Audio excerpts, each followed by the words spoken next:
In the vast tapestry of human existence, threads of spirituality, economic dynamics, and political structures intricately weave together, forming the complex fabric of our societal reality. This extensive dialogue delves into the profound connections between the spiritual and the material, unraveling the impact of divergent worldviews on our economic and political landscapes. Embracing the call for a fundamental re-evaluation, the conversation advocates for a harmonious interplay between these realms, suggesting that only through a holistic understanding can we navigate the complexities of our time and forge a path towards a more balanced and enlightened societal existence. In a recent lecture given by Kurt Eisner to students in Basel, a thought-provoking question emerged about the current state of the external world. Eisner raised the inquiry of whether the present situation of mankind is a tangible reality or a mere dream. Is what we are experiencing today an actuality, or is it a concoction of some malevolent spirit's imagination? He presented the idea that there might be a profound longing within us, pressing for realization, to understand that our current way of life is merely an outwardly expressed invention of some sinister force. Imagine, he suggested, a great thinker from about 2,000 years ago who knew nothing of our times but dreamt of what the world would look like in the distant future. Even with the most vivid imagination, such a visionary could never have conceived a world akin to the one we find ourselves destined to inhabit. Yet, Eisner proposed, the persistent utopia within us is the truest and deepest reality, and everything else appears nightmarish. The challenge lies in distinguishing between dreaming and waking, shaking off the old dream of our seemingly futile existence. He pointed to the war as an example, questioning whether such a conflict could be reasonably thought out. If the war was not the reality, perhaps it was a dream from which we are now awakening. Eisner highlighted the societal disconnect, despite advancements in technology like railways, steam and electricity. Despite these advancements, humans see only a fraction of the vast star on which they were born. Kurt Eisner's reflections before his demise in Basel prompt us to ponder whether we are truly awake or caught in a dream. The pressing question arises, is this reality in fact a reality? It would be beneficial if the masses took a moment to contemplate such existential queries. Moreover, Eisner emphasized the necessity of discerning the actual truth about our external surroundings. He underscored the importance of re-evaluating social needs and abandoning the old customary ways of thinking that have contributed to the catastrophic conditions we face today. The crisis, Eisner argued, stems from a thinking pattern that has been blindly followed for centuries. Many who consider themselves practical have embraced mere abstractions, attempting to implement them in real life.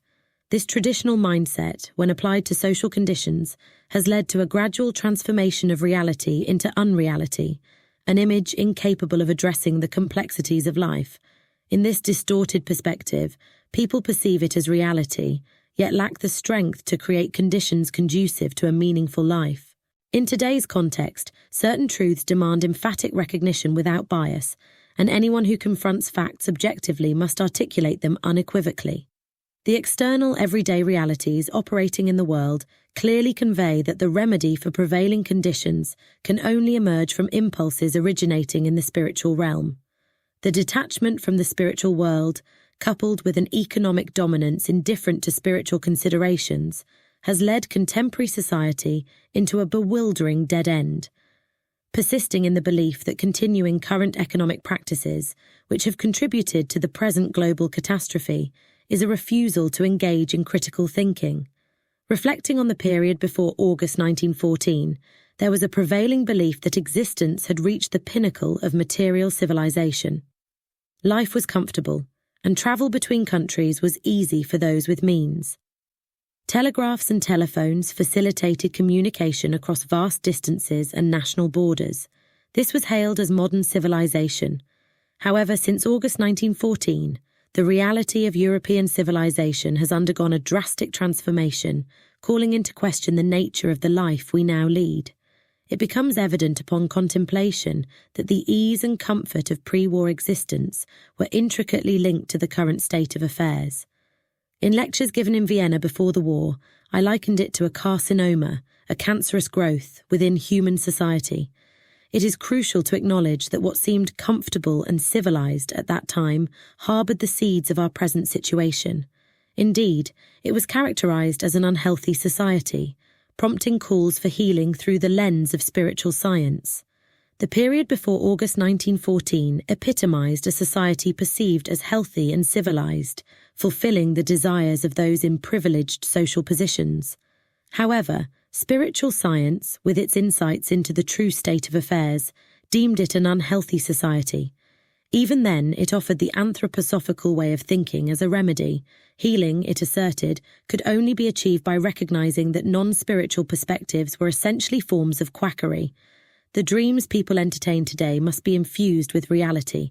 The question arises, where does this reality originate? Not in the realm from which practical individuals derive their thoughts. True reality resides where the spirit is discernible. Hence, the principles and impulses vital for societal well-being must be sought in the sphere where the spirit is visible. Emphasizing the continual connection between these aspects becomes imperative in navigating the complexities of our current reality. In the course of these lectures, the name Fritz Mauthner has frequently surfaced. Mauthner, in his distinct style, compiled a philosophical dictionary, categorizing contemporary thought alphabetically across 2 volumes.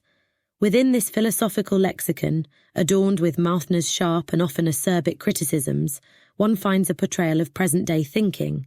Notably, he delves into the concept of the state, the res publica. Mauthner, from his perspective, arrives at a somewhat intriguing answer to the question, what exactly is the state? He uniquely defines the state as a necessary evil, acknowledging an undeniable necessity.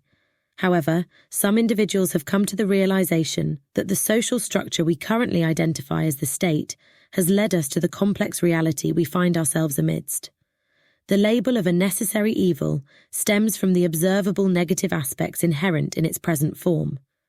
The pivotal question arises, how can a positive conception be formulated in contrast to the existing negativity? When one rejects something, there arises the responsibility to propose an alternative that is deemed acceptable. If someone contends that the state is a necessary evil, it becomes crucial to delineate the positive qualities that should stand in opposition to the perceived evils of the state. In the context of spiritual scientific considerations, a remarkable insight emerges. To comprehend the state, one must grasp the nature of the rights that govern it, rights intertwined with possession, labor, and other factors.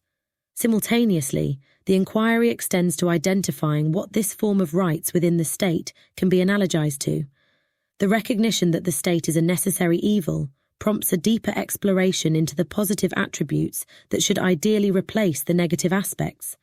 It beckons a thoughtful examination of the right structure within the state, contemplating its parallels and seeking to define a more constructive and harmonious alternative. Through this lens, the discourse shifts from mere critique to a quest for a positive and transformative vision of societal organization. The conditions prevailing in the spiritual world, during the time between a person's death and their subsequent rebirth, have been expounded upon in previous discussions. To understand the relationship between the interhuman conditions in the spiritual realm and the established rights within the state community on the physical plane, we encounter a stark contrast. When this question is articulated with clarity, the answer unfolds. Everything that constitutes the state stands in direct opposition to the conditions existing between individuals in the spiritual world. This revelation provides a genuine understanding of the essence of the state. For those unaware of the spiritual world, comprehending the nature of the state becomes elusive, as their perspective is predominantly negative concerning the connections between individuals.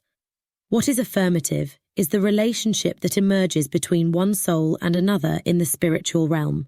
Delve into the chapter on the soul world in my book Theosophy, and you'll encounter a certain order in the interplay of souls, described as the mutual influence of soul upon soul, extending into the spirit land and governed by forces emanating from sympathy and antipathy. The chapter unfolds the dynamics of how sympathy and antipathy establish connections between souls in the spiritual world, emphasizing the significance of the inner life shaped by these forces. In the physical realm, the forces of antipathy between souls are veiled by the physical body. Consequently, the state, concerned with external relations and rights, takes the place of these concealed forces. In contrast, the actual spiritual world encompasses the unfolding of the soul's innermost forces. The healthy functioning of the state is contingent on focusing solely on external relations and rights. Anything beyond this most external relation should be excluded by the state. Opposing the state on one side is the spiritual sphere, responsible for administering the affairs of spiritual culture. On the other side is the third component, the purely economic life of the social organism. While the state embodies the antithesis of the spiritual world, spiritual life signifies a continuation of our pre-birth experiences, manifesting in religion, education, art, science, and other facets of our collective existence. In the economic sphere, which encompasses ordinary material life, we discover the origins of much that awaits us beyond the threshold of death, in the life after death. This intricate interplay between the physical and spiritual realms delineates the multifaceted nature of human existence, spanning both the tangible and the ethereal aspects of our journey through life and beyond. The state, fundamentally, stands in stark opposition to spiritual life, embodying its very antithesis. To comprehend the profound realities of our current era, individuals must delve into the significance of this fact. Modern humanity needs to grasp that to form a conception of external reality, it is imperative to reintegrate spiritual reality into their consciousness. In the spiritual realm, the dynamic interplay of sympathy and antipathy shapes the relationships between individuals. What persists in us as antipathy from the spiritual world finds expression down here as spiritual culture. Speech, as a vehicle of communication, enables us to understand and connect with each other, creating a spiritual bond between individuals. Through the process of shared speech, we learn to overcome lingering antipathies from the spiritual world. In our collective endeavors in art, religious beliefs, and shared thoughts, we forge common ground, transcending mutual antipathies that existed in the spiritual realm. In the economic sphere, we learn to collaborate, support one another, and contribute to each other's well-being, laying the foundations for sympathies to weave into the tapestry of life after death, for souls that had no previous karmic bonds.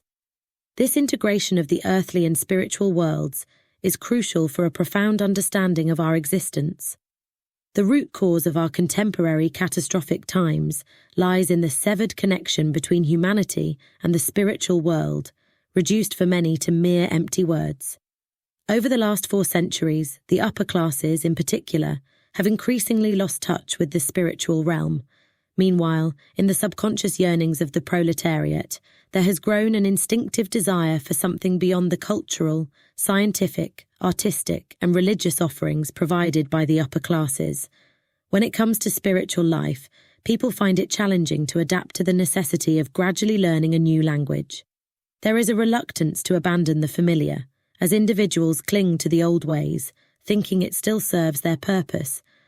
This difficulty in embracing a new spiritual language contributes to the widening gap between different strata of society, hindering the unity essential for navigating the complexities of our present age. In the current landscape, we often encounter self-assured prophets expounding their perspectives, a topic I've touched upon previously. One such highly esteemed prophet contends that the war has revealed how men have existed within an external organization without truly drawing closer internally. This, he asserts, has led to a regression into barbarism. Attempts to rescue humanity from this descent into barbarism often manifest as empty and sentimental rhetoric, urging a return to an inward spirituality. However, in the present context, the focus shouldn't be on reproaching individuals, exhorting them to become better Christians, love their fellow men, and forge inner bonds. Rather, the paramount concern is the development of spiritual power capable of shaping external relations conducive to the flourishing of the social organism. It would be disingenuous to attribute the primary cause of humanity's current malaise to a lack of belief in the spirit. Many still hold beliefs in the spirit, evident in the existence of churches and ongoing discussions about spiritual matters in various communities. Even those who outwardly resist such ideas often harbour a certain respect for the spirit. The crux of the matter is not whether the spirit is acknowledged or believed in. What's crucial is for the spirit to permeate all aspects of material life, with a realization that matter and spirit are inseparable. Currently, there is a widening gap from such insight. Some individuals may adopt an air of superiority, disdain external material life, deeming it a necessary evil, and immerse themselves in inner contemplation, perhaps embracing theosophy to cultivate an inner life alongside the external one. On the other hand, there are those who, although labelled as middle class and decadent by socialists, acknowledge a material reality that encompasses capital, human labour power, credit, mortgages, and money in various forms, an ostensibly spiritless realm. Simultaneously, they recognise a spiritual reality that needs to be pursued from the depths of the heart. This divergence in approaches underscores the complexity of perspectives on the interplay between material and spiritual dimensions in the current societal milieu. Numerous variations of the prevailing perspective on the connection between material life and the spiritual realm abound today. The general sentiment is that to access the spiritual, one must turn away from external material reality. This inclination is intricately linked to the prevalent discontent and broken lives that we witness in our times. I speak objectively, not merely to champion a cause, for it is my karmic duty that compels me to engage in this work. If my karma had led me on a different path, I would understand that as well. Regardless, I boldly assert that every aspect of life becomes interesting when embedded in a healthy social organism, wherein individuals find their rightful place according to their karma. In essence, no aspect of life is inherently less valuable than another. The healing of the social organism necessitates that every individual, regardless of their role, has a connection with the spiritual life. One of the significant flaws in current social structures lies in the cultivation of exclusive interests, accessible only to certain circles. This exclusivity has been increasingly propagated in religion, art, and other domains within bourgeois circles, leaving the proletariat outside this sphere. Hence, the proletariat has been offered people's institutions, people's houses, people's art, and so forth. However, these initiatives, originating from middle-class experiences, transform into distortions when received by the proletariat. A genuine common spiritual life can only arise from shared experiences that include all members of the community. The problem arises when one segment of society spends 8 hours a day at a machine, as exemplified by the 8-hour workday, while another creates a social life exclusive to their class. The latter then doles out fragments of their constructed reality to those at the machines, fragments that can only be comprehended fully by those who have always belonged to the governing classes. This disparity creates a divide, preventing the emergence of a shared spiritual life rooted in the collective experiences of all members of society. Within the governing classes, discussing and appreciating works like the Sistine Madonna is possible due to their upbringing and education. However, attempting to expose working-class individuals to such art often proves futile, as there is no shared life experience between the two classes. This lack of commonality leads to a linguistic and cultural disconnect. The upper classes, shaped by historical evolution, were destined to receive cultural elements, including art, that resonated with their life experiences.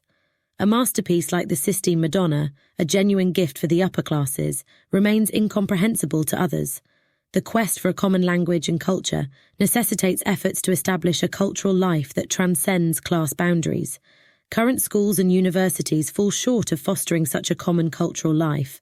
The ideal of a universal school for all remains elusive.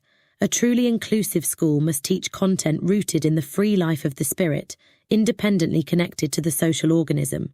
The curriculum needs a significant overhaul, as the innermost being of the proletarian does not resonate with the content currently taught in conventional schools. One might argue that in schools, all individuals are on an equal footing, so why should a proletarian child understand less than a bourgeois child? The reality, however, is that neither truly understands the material presented in our conventional schools. The unsound nature of current teaching renders everything incomprehensible. The bourgeois child, with the means to attend better schools, may reflect fragments of their education onto the people's schools, providing a glimpse of the comprehensible aspects. Those lacking the opportunity to receive this reflected education remain unable to benefit from the current educational system, which often appears like a dream of something real, inaccessible to them. This educational disparity underscores the urgent need for a profound rethinking and restructuring of our educational systems to create an inclusive and genuinely comprehensible learning environment for all. Significant attention should be directed towards understanding the deep connections between these issues, as they are intricately tied to the severity of the present times and our current situation. It becomes evident that our only potential salvation lies in a renewed life of the spirit. It's crucial to honestly assess the various spheres, considering the developments in art and its appreciation over the centuries. Examine the discourse around art, the statements made by artists regarding painting and sculpture, the influence of critics on public opinion. Now, attempt to convey this to a working person who has just spent 8 hours at a machine. It appears as meaningless and irrelevant rubbish. For them, it represents a life lived by others, an anti-social exclusion from something they cannot grasp as necessary for human existence. To them, it's a mere luxury. I'm not passing judgment. I'm merely stating comprehensible facts. Reflect on the fruits borne by the respectable middle-class society that thrived comfortably until 1914. In the 1880s, I experienced the emulation of Parisian trends in art by young people in Vienna. These individuals wrote extensive poetry, engaged in activities aimed at cultivating a certain image, and expressed a preference for the decadent while aspiring to reside in rooms perfumed with hothouse flowers. Against this backdrop, they expounded on how poetry should be crafted. I have no inclination to critique all their endeavours. It represents one facet of human expression taken to an extreme. However, this trend reached a point where, for many today, it may seem like an impulse towards cultural extravagance, a form of luxury that doesn't appear necessary for a dignified human existence. Ultimately, life revolves around what pulsates in the human soul and how human souls are moved in life. This trend manifested as a cancer that erupted in a distressing manner within human society. From these reflections, it becomes apparent that these established facts require a shift in our language and conceptions. We must strive for something that is not only human, but also universal, transcending the limitations of individual experiences and classes. This universal perspective is essential for navigating the complexities of our present reality and charting a course toward a more harmonious and inclusive future. In our building, the endeavour has been to create something universally human, although the immediate understanding of this might be challenging. The intention is to avoid anything exclusively appealing to the middle class and incomprehensible to the proletariat. Even when making lofty spiritual claims, the aspiration is to express something accessible to everyone. While imperfections persist and certain middle-class elements may still be present, the overarching goal is genuinely human. This perspective is meant to be comprehensible from the standpoint of life, acknowledging the diverse perspectives people hold today. It's crucial to address each individual differently and attempt to convey, in new ways, the essence expressed in the forms and features of our building. This approach signifies an attempt in every sphere of life to shed old ideas, adopt a new language, and recognize how adherence to outdated notions contributed to the current catastrophe. There's a prevalent sentiment today suggesting that to counter the alarming objectives of modern socialists, one could advocate for the spirit of the Sermon on the Mount. According to this perspective, instead of class struggles, the weary and heavy-laden should be guided to a new world order through love. This sentiment echoes in moral sermons and has been reiterated in recent weeks, with calls to return to the pure spirit of Christianity. In discussions, individuals propose that the Christian spirit should extend beyond private lives and Christianize the external public life of the state. Such proclamations often garner approval as being spoken from a spiritual standpoint, suggesting the path modern individuals should take to liberate themselves from materialism and return to the spirit of love. However, the undeniable fact remains that similar sentiments have been voiced for nearly 2,000 years without significant impact. This realization prompts the need for a new language, an evolved approach that can address the complexities of our modern reality and guide humanity towards a more harmonious and enlightened future. Today, the subtle distinctions between the two languages often go unnoticed. There is a failure to recognize that the new life of the spirit directly permeates material reality. This new spiritual perspective asserts that spirit resides within all matter emphasizing that matter should be acknowledged for what it is and not dismissed as something to be despised. Where only matter seems apparent, the failure lies in not perceiving the spirit. Hence, there is a pressing need to consciously develop a spirit capable of mastering reality and penetrating material life. This spirit should go beyond advocating for introspection and discovering God within, unfolding the source of love, or escaping the present social order. Instead, it should enable individuals to comprehend the most commonplace aspects of life. In the quest to heal the detrimental effects of capitalism on human labour power, people sense the destructive and unsound elements within the social organism without fully understanding the underlying causes. Money emerges as a root cause of much harm, and individuals, even those without substantial wealth, observe the issues surrounding it. The time has come to discard the old indifference encapsulated in the saying, "One holds the purse, the other the money." Even in peacetime, people realise the impact of money on everyday matters, noticing the disparities in currency values across borders. The interconnected issues of money and standard values become evident in both significant and trivial matters. Despite the desire to remedy the harm caused by the current situation, there is a lack of awareness regarding the need to shed superficial thoughts associated with the existing circumstances and delve into original primal thoughts. Original thoughts form the foundation of all human affairs, but as time progresses, these thoughts drift further away from their initial essence. They retreat into the inner recesses of human consciousness, transforming into feelings and instincts that manifest in ways where their original nature becomes obscured. The social demands made today represent the reaction of primal thoughts to modern human relations. Those who articulate their thoughts solely based on contemporary relations become the most vexing fanatics. The proletariat's demands are, fundamentally, veiled expressions of feelings rooted in primal thoughts. One such primal thought involves the separation of the spiritual, political, and economic spheres of life, as witnessed in our discussion. These instincts will persist until there is a return to the archetypal thoughts that underlie this direction. The current difficult crisis is a consequence of straying too far from these foundational thoughts, highlighting the imperative to rediscover and align with them. Amid discussions about money, its nature, and its role, various perspectives emerge, leading to debates on whether money is a commodity or merely a token of value. Some view money as a commodity, among others, a tangible item for exchange in the economic market. According to this perspective, people chose a convenient commodity to facilitate transactions in modern economic life. Imagine, for instance, being a carpenter in a world without money. In such a scenario, you would need to barter your tables and chairs directly for essential goods like food, clothes, or any other necessities. This cumbersome process is avoided by the presence of money, acting as a universal medium of exchange.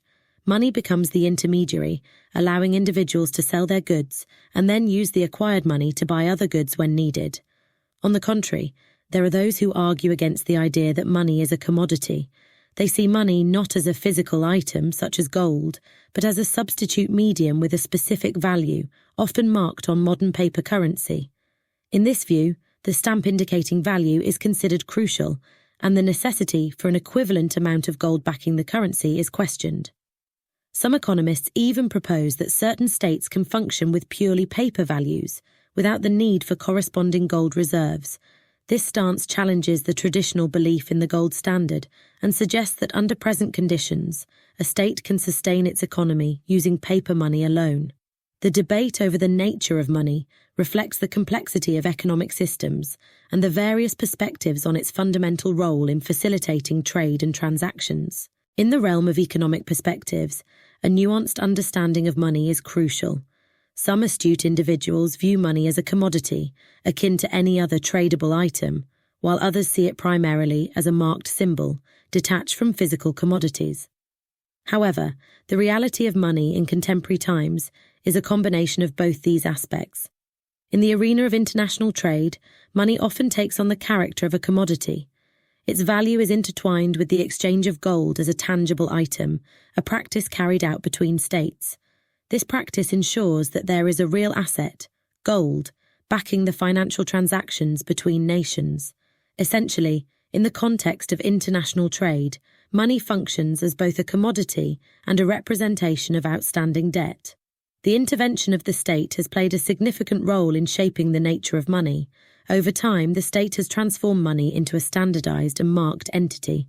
This dual nature of money, both as a commodity and a marked representation, results in complexities. The challenge arises from the fact that the control of money is not entirely entrusted to the economic sector of the social organism. To address these challenges, it is proposed that freeing money from the influence of the state and placing its control within the economic sphere could bring about positive changes. In such a scenario, money would function as a commodity in the economic market, acquiring its value through genuine market dynamics. This shift could potentially eliminate the peculiar relationship between rising wages and falling values, offering a more equitable system where increased wages genuinely translate into improved purchasing power for workers. Thus, the call for the economic control of money by the third member of the social organism, the economic sector, emerges as a potential solution for fostering a healthier and more balanced social and economic system. In navigating the complex issues of our social organism, a return to fundamental principles becomes imperative. For those grappling with the governance of the state amidst the chaotic fluctuations in values, the solution lies in a clear demarcation of responsibilities. The administration of the political state should refrain from meddling in the realm of values and money, leaving these crucial aspects to be governed by the economic organism.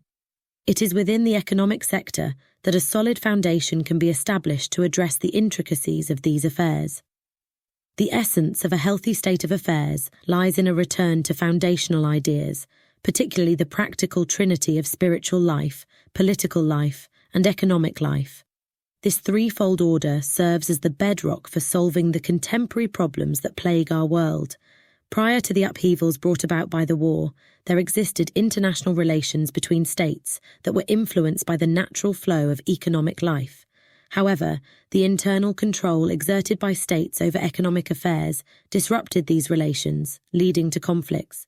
Only through a genuine commitment to the threefold order can the world liberate itself from such conflicts. In the healthy social organism, each member operates relatively independently, governed by its own laws. The correct interplay between these members occurs when they maintain this independence. For instance, the spiritual life works into the economic life through the concept of capital. Capital is the spiritual element in economic life. A significant portion of the existing issues stems from the detachment of capital control from the spiritual realm. In a healthy social organism, the relationship between physical workers and those organizing with the assistance of capital should be built on a foundation of mutual trust and understanding. Consider the example of the election process in the Waldorf school, showcasing a model for eliminating the existing divide between employers and workers. In a healthy social organism, this divide would naturally diminish, and a shared spiritual life would emerge, creating a space where every individual worker could partake in a common spiritual journey, with those organizing and distributing the products within the social organism. This shift would herald the end of capitalism on a social basis, not necessarily conforming to modern sentimental notions, but establishing a framework where each worker has the opportunity for a shared spiritual life within the interconnected fabric of the social organism. In the intricate tapestry of the social organism, a profound shift in the dynamics between employer and employee is imperative. Regular discussions on business relations, held with the same regularity as the work done at the machine, are essential. These discussions should empower the worker with a comprehensive understanding of all aspects of the enterprise. It becomes crucial to compel employers to engage in open and frank dialogues, ensuring that both factory and management partake in a shared spiritual life. The goal is a situation where the worker acknowledges the indispensable role of the employer, recognizing that their work in the social organism finds its rightful place through this collaboration. Simultaneously, the employer is obligated to accord the worker their rightful place, allowing them to fully come into their own. This mutual understanding is the key to clarity in the complex relationship between work and capital. Herein lies the true integration of spiritual life into the workings of capitalism. All other discussions are mere rhetoric, devoid of substance. Establishing sound relations between work and capital is not achievable through bureaucratic means, but requires the nurturing of a common spiritual life accessible to all individuals who possess the capacity for it. This shared spiritual life will foster a free understanding among those engaged in physical work. This understanding is essential for recognizing and appreciating the initiative of individual faculties, which, in a free life of spirit, naturally contribute to the social organism. Authentic socialism must rest upon the unfettered initiative of individual faculties and the genuine comprehension of the contributions these faculties bring to the collective. Any socialism that diverges from this path lacks authenticity. The signs of this truth are already manifesting in the symptoms present within the social organism. It is through this transformative understanding that a genuine and sustainable socialism can emerge. In the realm of everyday life, there exist two entities whose value is perceived and valued in vastly different ways. The first is a simple piece of bread, universally acknowledged as a means to satiate hunger. Its value is unquestionable, and there is consensus that every individual should have access to this basic sustenance. On the other hand, there is the matter of a world outlook, a perspective on life and existence. The appreciation of such a worldview varies significantly, and disagreements abound regarding what one person deems true, another may regard as false. The unique challenge with a world outlook lies in its subjective nature. Unlike the unquestionable necessity of bread, different individuals hold diverse views on spiritual and philosophical matters. Strife may arise when it comes to matters of the spirit, but when it comes to the affairs of economic life, a different dynamic prevails. The reason behind this lies in the fact that the spirit, when based solely on itself, must manifest its reality to the world. It cannot remain confined to abstract discussions divorced from external material reality. Genuine spirituality must establish a bridge between the abstract realm of the spirit and its practical application in the economic sphere. Capital, which essentially represents the organizing force behind labor, should be under the guidance and control of the life of the spirit. The management of money, on the other hand, should be entrusted to the economic life.